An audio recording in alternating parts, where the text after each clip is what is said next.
The Tortoise and the Hare. Once upon a time, in a quiet forest, there lived a hare who was fast and full of pride. He loved to boast about how quickly he could run. One day, he looked at his friend, the tortoise, and laughed. "You? Beat me in a race? That's impossible," he chuckled. But the tortoise smiled gently and replied, "Let's try. You never know what might happen." And so, the race began.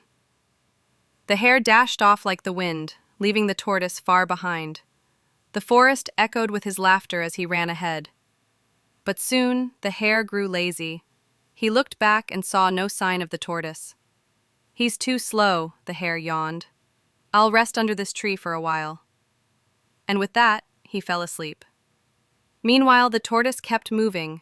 Slowly, step by step, one small move at a time. He didn't stop. He didn't give up. And while the hare slept, the tortoise passed him and crossed the finish line. When the hare woke up and saw what had happened, he was shocked. The tortoise had won. He sleeps, the tortoise was design one. Just experience the forced tortoise seems to fortis develop the prices. The forest was quiet, but the message was loud and clear. Moral of the story: you don't need to be the fastest or the strongest. What truly matters is to stay steady, keep moving, and never give up. And remember, pride can slow you down more than you think.